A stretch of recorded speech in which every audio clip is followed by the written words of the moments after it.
আসসালামু আলাইকুম বিসমিল্লাহির রহমানির রহিম। প্রিয় আপুরা ভাইয়ারা, আশা করি আমার এই ভিডিওটা যে যেখান থেকেই দেখতেছেন আল্লাহর রহমতে ভালোই আছেন। আর আলহামদুলিল্লাহ আমিও মোটামুটি ভালো আছি। তবে আমার কয়দিন যাবত একটা ঠান্ডা ঠান্ডা কাশি জ্বর। আপুরা ভাইয়ারা আমার জন্য দোয়া করবেন। এইখানে কিন্তু এখন দেখেন এই যে আমার বড় আপায় বলতেছে কি, যেহেতু অসুস্থ তাহলে তো রান্না করা লাগবে না, আমি রান্না করে দিতেছি। তো আজকে কিন্তু হে কি লইয়ে পড়ছে জানেন, এখানে সরিষা ইলিশ রান্না করে দেবে। এত পরিমাণে যে সরিষা বাটা খাইতেছি, পাশাপাশি তো ওষুধ খাইতেছি, তারপরও ঠান্ডা কমতাছে না। জানি না যে কি করব, বলতে পারতেছি না। আপুরা ভাইয়েরা, আপনাকে যদি দ্বারে কোনো কিছু জানা থাকে তাহলে অবশ্যই আমারে জানাইবেন। তো এইখানে কিন্তু বড় আপায় কী করলো, সব মশলা এক চামিচ করে, বেশি কিছু না, একটু হলুদের ফাঁকি, একটু মরিচের ফাঁকি, আর স্বাদ মতো লবণ, আর ওই যে সরিষা বাটাটা ছিল সেইটা দিয়েছে, আর একটু পরিমাণে সরিষার তেল দিয়েছে দিয়া, আর একটু মনে করেন পেঁয়াজ কুচি দিয়া হাত দিয়ে খুব সুন্দর করে এককালে মাখাজোকা করিয়া, এখন কিন্তু এটা খুব সুন্দর করে তেলের ভিতরে, সরিষার তেলের ভিতরে একাল উল্টাইয়ে পাল্টাইয়ে একটু কষাইয়ে নেবে, তারপরে ঝোল দিয়ে দেবে।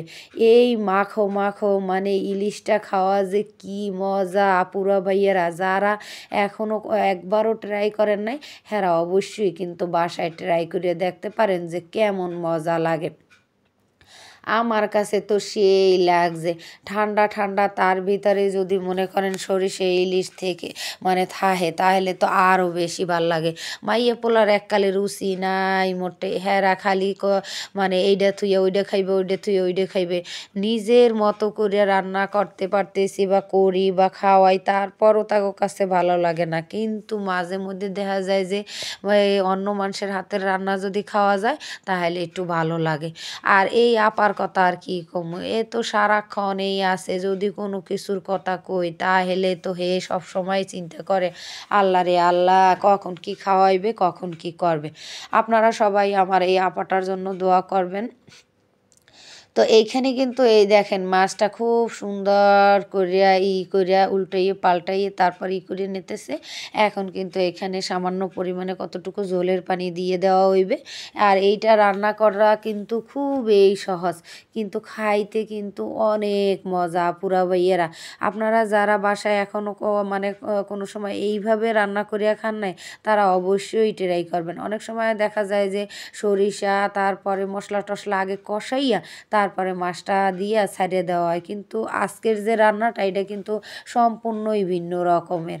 এরকম যারা রান্না না করছেন তারা অবশ্যই বাসায় ট্রাই করবেন। আর আমার অনেক আপুরা আছে যারা একদমই সময় পায় না, চাকরি বাকরি করে, হ্যাঁ গো কথা কী কমু, আহারে আল্লাহ রে, আমার মতো অবস্থা, আমি যেমন সময় পাই না এইরকম।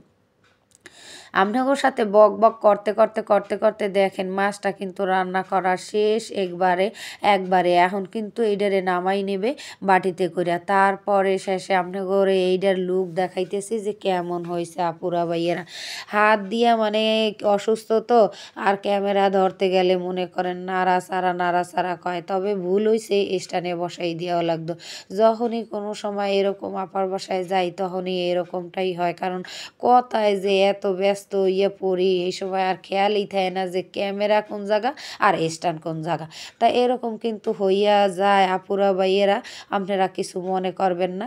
এই দেখেন এইটা খুব সুন্দরই হয়েছে মাশাআল্লাহ দিলে।